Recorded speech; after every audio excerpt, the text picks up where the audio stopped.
crazy out here, really. I mean, especially with the huge brands that are now looking for new head coaches. Penn State, Florida, now LSU. They get embarrassed at home Saturday night by Texas A&M, and they're about to pay the second largest buyout behind only Texas A&M, almost $54 million to show Brian Kelley the door. That's second in college football history to Jimbo Fisher just a few years back at A&M. And more than James Franklin, who was fired at Penn State. It's the first time in 10 years that two preseason top 10 teams have fired their coaches.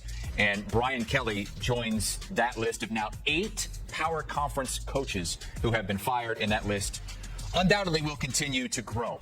Let's get Tom Fornelli in here for a discussion on the carousel and Lane Kiffin in particular, because he's kind of the hot name out there that everybody wants. Everybody seems to think they can get. Well, Tom, he was on Pat McAfee earlier in the day, and he said that he has never made a decision based on money. He didn't say he wasn't going anywhere. He just says, I've never made a decision based on money. What about resources, though, right? What do you think ends up happening with Lane? I mean, I think he's in a very good situation because while he might not make decisions based on money, whatever decision he makes, he's going to make more money because of it, because Florida will be interested, LSU will be interested, and Ole Miss will be interested in keeping him in Oxford. So he's sitting pretty as far as his contract is concerned, and he's already making $9 million a year. But as far as what he's going to do, I think if you kind of like rank the open jobs, most people would put LSU above Florida, but I do think Florida would be more appealing to Lane simply because he grew up in Florida. He's been coached in Florida before. He just genuinely likes the state of Florida. So I think he would look at that as a better spot for him. But personally, I don't think Lane Kiffin's going to leave Ole Miss. We've seen this year, there was a documentary put out where Lane has talked about it. He's been pretty open about how he feels like his life is in a much better place now than it was, years ago, whether it was at Tennessee or after he was fired by USC. And he just, Oxford has been very good to him. And I think he's genuinely happy there. So I don't know if Lane is going to look at these other gigs as possible. Does he want to start over somewhere new when he's got things going so well with the Rebels? Because if we look at the situations right now, Florida and LSU have fired their coaches for a reason. They haven't gotten to the college football playoff. Lane Kiffin seems on the doorstep of getting Ole Miss to the college football playoff this year. So really the only argument for leaving would be if you don't feel you can win a national title at Ole Miss, but you think you can at LSU and Florida, and that's your priority, that would make sense. But based on where he's gotten Ole Miss to this point, there's no reason for him not to think he can't win a national title at Ole Miss. So I think when all the smoke settles and everything's done and all the jobs are filled, I think Lane's still going to be in Oxford. We're going to ask you to do that right now. It's not an easy job. You're kind of throwing darts at a board here, but we're going to try to get you to predict the college football coaching carousel as of right now, beginning with LSU. The last 3 coaches before Brian Kelley won a national championship. That's the bar. It's not playoff. It's national championship. Who do you think fills that spot? Well, when you look at these coaching searches at these big-time programs, we have seen them take big shots at big names, and then they end up paying $50 million buyouts. Brian Kelley was a big swing at a big name, and that did not work. Jimbo Fisher at Texas A&M, big swing, big name, did not work. What did Texas A&M do after getting rid of Jimbo Fisher? It brings in Mike Elko, who might not be the household name, but was a good fit for the program. I think if LSU is wise, they go for a guy who might not be a household name, but fits well in the program and is already coaching in the state of Louisiana. John Sumrall at Tulane had a very effective career at Troy, won a lot of football games, turned that into the Tulane gig, and now he's got Tulane in position to where it could possibly get a college football playoff berth if it wins the American. It's in contention to do so there, and I think he is somebody that makes a lot of sense. I also think that he is somebody who has been coveted by a lot of SEC schools with possible openings. So while I think we're going to spend a lot of time swinging about big names and who LSU could go get because it is the most attractive gig out there, I don't think we're going to see them land like the Urban Meyer or the James Franklin or whatever or Lane Kiffin, as we discussed earlier. I think they're going to make a sensible hire in John Sumrall, and I think if they hire Sumrall, he's somebody who can win a lot of games there while also connecting with the fan base and the boosters, which is frankly something Brian Kelley did not do. 4th season as a head coach, and Sumrall has never lost more than 1 conference game in the regular season in 2 different conferences. Let's move on to Florida. And Tom, this is somebody you're going with that has never been a head coach before. Who is it? Yeah, I got Florida going to their rival and poaching one of their coordinators, getting Georgia defensive coordinator Glenn Schumann. If you look, the last time somebody hired Georgia's defensive coordinator away, it went pretty well. Dan Lanning's doing pretty well at Oregon with the Ducks, and I think Schumann is somebody that Florida should go after because, A, he has the blueprint for how to run a successful program because he's been at Georgia for years under Kirby Smart. He has seen it up front. He has won a national title there on that coaching staff.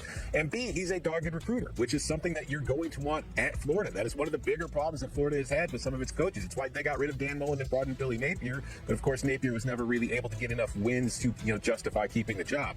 I think Schumann fits from a logical perspective in that he's familiar with the SEC, he knows how to recruit, and also it gives you the double whammy of not only getting yourself a coach who might help you win games, but possibly weakening your biggest rival, Georgia, from just north. So I think it makes a lot of sense for the Gators. Okay, so an assistant for Florida, for LSU, you went down to the American Conference for a coach. How about at Penn State? Who fills that spot left by James Franklin? Yeah, I'm not going too far off the board here. I'm going with the most obvious answer, the name that's been floated since the job first came open. It's Nebraska's Matt Rule. Nebraska is off to a very good start this season. I do not think that they're going to finish the year as the fourth best team in the Big Ten and get to the college football playoff, though. But I don't think you can argue with the results that Matt Rule has had at Nebraska. We are seeing the typical third-year bump that he's had at every single stop that he's been to. And he's also a former Penn State linebacker who has had success at 3 different stops among the college level. So I think that he makes plenty of sense and that he's familiar with the program. He knows what they're looking for. He knows what it takes to win there. And also, you know what, Chris? A lot of times when you hire a coach, you kind of think about maybe who he can bring with him in the transfer portal. He's got a pretty good quarterback at Nebraska in Dylan Raiola. Maybe he convinces him to come to State College with him, and now you fixed your quarterback problem, too. I've heard a lot of Penn State fans say over the last 24 hours, anybody but Brian Kelley, just keep Brian Kelley away. I think they would definitely open their arms for Matt Rule, the former Penn State Nittany Lion, if that was the case. But that would open up another job at Nebraska, a big-time job. We'll get to that in just a second. How about Virginia Tech? This one seems to make even more sense, I guess, than Matt Rule to Penn State. Yeah, this is the great storyline. This is Shane Beamer leaving South Carolina to take over at Virginia Tech, the program that his father built pretty much from the ground up and turned into a premier program back in the Big East and then into its early ACC days. If you look at how things have gone at South Carolina this year, I don't think Shane Beamer is in any kind of immediate trouble.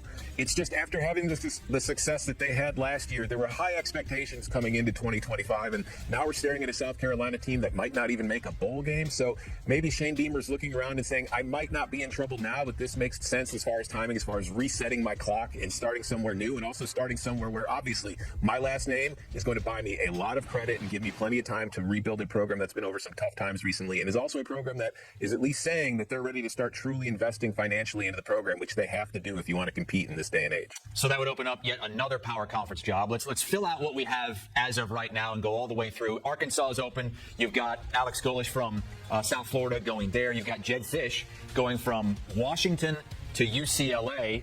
Stanford, Jason Garrett to Stanford. Okay, another former NFL head coach going there with Frank Reich there this season. But then that opens up a couple more spots, right? And you've got Shane Beamer leaving South Carolina. You've got Matt Rule leaving Nebraska. So let's fill those openings as well. Who goes to Nebraska? Oh, you're going to love hearing this one, Chris.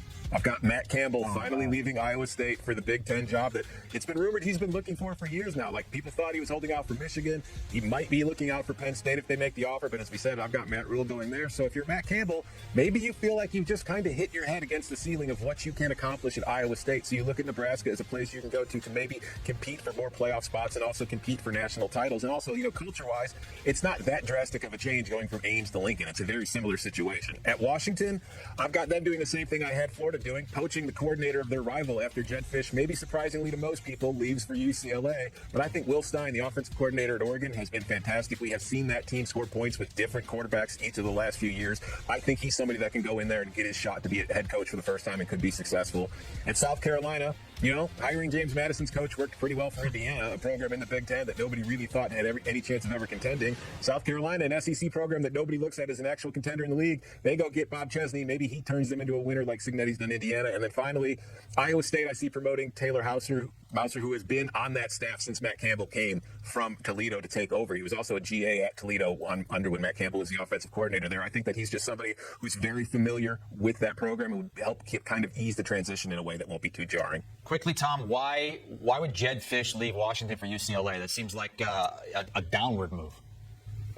It might, but sometimes, Chris, it's not really the job. It's your family situation and maybe what other people in your family want to happen.